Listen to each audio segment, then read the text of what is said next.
کہنے لگی میں تمہیں کیا بتاؤں، میں نے ایک شخص دیکھا، مجھے لگا جیسے 14ویں کا چاند ہی کپڑے پہن کے زمین پہ آ گیا، ظاہر الوضاء ابلج الوجہ، چمکتا چہرہ۔ میں پورا آپ کو ایک اور حدیث بھی ساتھ جمع کر لیتا ہوں۔ عظیم الہامہ، خوبصورت سر، بڑا شدید سواد الشعر، سیاہ کالے بال،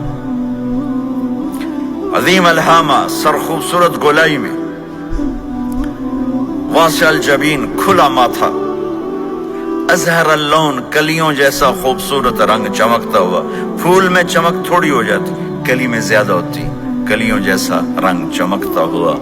ازج الحواجب، یہ بڑے خوبصورت گول۔ تو میرے نبی کی اللہ نے ایسے خود بنا دی، ایسے پورے چلتی ہوئی یہاں تک آتی تھی۔ من غیر قرن، یہاں بال نہیں تھے، یہاں غیر قرن، یہاں بال نہیں تھے۔ بینہما عرق یدرہ الغضب، یہاں ایک وین تھی، وین، جب آپ کو غصہ آتا تھا تو آپ غصے کو برداشت کرتے تھے، نکالتے نہیں تھے، برداشت کرتے تھے، تو وہ یہاں ایسے ایسے ایسے ایسے ایسے ایسے حرکت کرنا شروع کر دیتی تھی، تو اس سے پتہ چلتا تھا کہ اللہ کے نبی غصے میں بیٹھے ہوئے ہیں۔ فی عینیہ ہداج، آنکھ بڑی خوبصورت، موٹی، سیاہ، اشکل، لمبی، اہدب، یہ بال بڑے لمبے، اکحل، بغیر سرمہ کے سرمہ لگا ہوا، انجل، ابرج، اہدب، احوج، ادعج، اکحل، یہ سب نام میرے نبی کی آنکھوں کے ہیں کہ اللہ نے ایسی خوبصورت آنکھ کائنات میں اور کسی کو نہیں تھی۔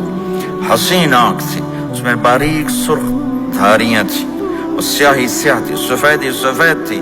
جب آپ آنکھ اٹھا کے کسی کو دیکھتے تھے، کوئی آپ کی آنکھوں میں آنکھیں نہیں ڈال سکتا، سب ایسے ہو جاتے تھے۔ اس لیے میرے نبی یوں نہیں دیکھتے تھے، لوگ ایسے دیکھتے تھے۔ جل نظرہ الملاحظہ،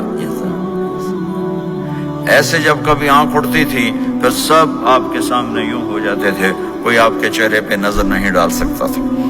فی اشفارہ وطف، خوبصورت خوبصورت بال، اخن العرنین، ناک تھوڑا سا یہاں سے اٹھا ہوا، یہاں سے باریک، لہو نور یعلوہ، یہاں نور نظر آتا تھا، سے چمکتا ہوا چمکتا ہوا۔ ضلیع الفم، ہونٹ بڑے خوبصورت، کھلے ہوئے کھلے ہوئے اور چوڑے منہ کے ساتھ۔ اشنب براق الثنایا، مفلج الاسنان، دانت ایسے گولائی میں خوبصورت چمکتے ہوئے، جب کبھی آپ مسکراتے آپ کے دانتوں کا نور دیواروں پہ پڑتا ہوا نظر آیا کرتا تھا۔ ایسے حسین دانت تھے ہمارے نبی کے کہ دانتوں سے نور نکل کے دیواروں پہ پڑتا ہوا نظر آتا تھا۔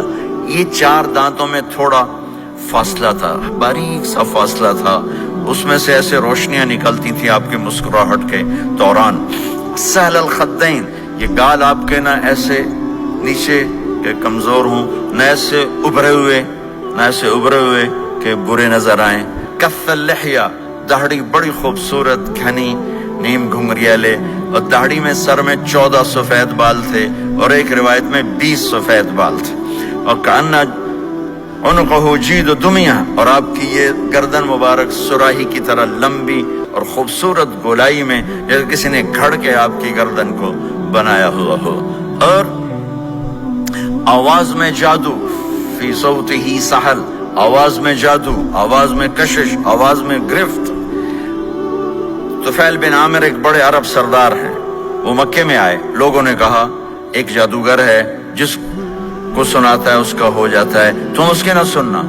انہیں ڈر کے اپنے کان میں روئی ڈال لی کہ میں سنتا ہی نہیں۔ طواف کر رہے تھے، آپ پہ نظر پڑی، آپ نماز پڑھ رہے تھے ایک طرف کھڑے ہو کر، تو نظر پڑی تو کھچ گیا دل، تو کہنے لگے من ہوا، یہ کون ہے؟ تو مکے والوں نے کہا ہوا یہ وہی جادوگر ہے۔ تو طفیل کہنے لگے میری جی میں آیا، تو اتنا بڑا سمجھدار آدمی ہے، یہ اتنا خوبصورت انسان میرے خیال میں جادوگر نہیں ہو سکتا، میں اس کی سنتا ہوں، اگر اچھی بات ہوگی تو لے لوں گا، غلط ہوگی چھوڑ دوں گا۔ تو طواف پورا کر کے آپ کے پاس آ کے بیٹھ گیا، آپ نے سلام پھیرا، تو طفیل کہنے لگا ما تقول یا محمد، کیا کہتے ہو محمد، کچھ سناؤ۔ تو آپ نے چند جملے بولے، ان الحمد للہ احمدہ واستعینہ واؤمن بہ واتوکل علیہ من يهده الله فلا مضل له ومن يضلله فلا هادي له. تو وہ تڑپ گئے. میرے آپ کے لیے کوئی کشش نہیں ان کلمات میں ترجمہ بھی کر دوں تو کوئی کشش نہیں، لیکن وہ عرب سمجھنے والے وہ کہنے لگا اعد فقط بلغنا قاموس البحر، ارے ذرا دوبارہ سنانا، تیرے ایک جملے نے 7 سمندر کا پانی پی لیا ہے. تو آپ نے دوبارہ سنایا ان الحمد للہ احمدہ واستعینہ واؤمن بہ واتوکل علیہ من یہدہ اللہ فلا مضل لہ ومن یضلل فلا ہادی لہ. تو کہنے لگا مجھے کلمہ پڑھا دے، مجھے کلمہ پڑھا دے. آواز میں ایک کشش تھی، جو سنتا تھا وہ کھنچ جاتا تھا. خوبصورت آواز.